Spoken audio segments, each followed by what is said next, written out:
Mega brother Nagababu రాజకీయ పంట పండుతోంది. ఆయన రాజకీయ జీవితం సరికొత్త మలుపు తిరగనుంది అంటున్నారు. అనకాపల్లి నుంచి లోక్సభకు పోటీ చేయకుండా త్యాగం చేసిన నాగబాబుకి ఇప్పుడు అదృష్టం మెయిన్ డోర్ తట్టి మరీ లోపలికి వస్తోంది అని అంటున్నారు.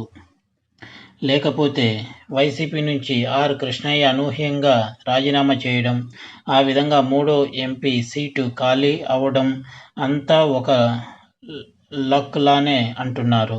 ఆర్ కృష్ణయ్య అలా తన నాలుగేళ్ల రాజ్యసభ పదవి కాలాన్ని అలా వదిలేసుకున్నారు. దీంతో పెద్దల సభలో 4 ఏళ్ల పదవీ కాలం అంటే అది బంగారు పళ్ళెంతో పాటు దక్కే ఛాన్స్ అని అంటుంటారు. అంతకు ముందు ఇద్దరు రాజ్యసభ వైసీపీ ఎంపీలు రాజీనామా చేస్తే ఆ 2 ఎంపీ సీట్లలో టీడీపీ వారినే ఎంపిక చేయాలని ఆ పార్టీ అధినాయకత్వం నిర్ణయించినట్లు ప్రచారం సాగింది. అయితే ఇప్పుడు మూడో ఎంపీ సీటు ఖాళీ అవడంతో ఇది జనసేనకు ఇస్తారని అంతా అంటున్నారు. నాగబాబుకే ఆ సీటు కన్ఫర్మ్ అయిందని కూడా చెబుతున్నారు. నాగబాబుని రాజ్యసభకు పంపడం ఖాయమని, మిగతా 2 సీట్లతో చంద్రబాబు తన పార్టీ నాయకులని ఎంపిక చేస్తారని అంటున్నారు.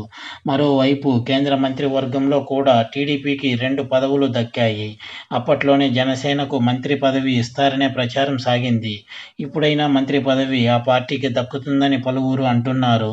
అదే నిజమైతే పెద్దల సభకు ఎన్నికైన నాగబాబుకి మంత్రి పదవి కూడా దక్కే అవకాశాలు మెండుగా ఉన్నాయని చెబుతున్నారు.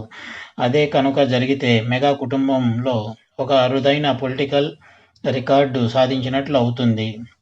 మెగాస్టార్ చిరంజీవి రాజ్యసభ సభ్యుడిగా ఉంటూ కేంద్ర మంత్రిగా పనిచేశారు. ఇప్పుడు అదే కుటుంబం నుంచి పవన్ కళ్యాణ్ ఏపీలో మంత్రిగా ఉన్నారు.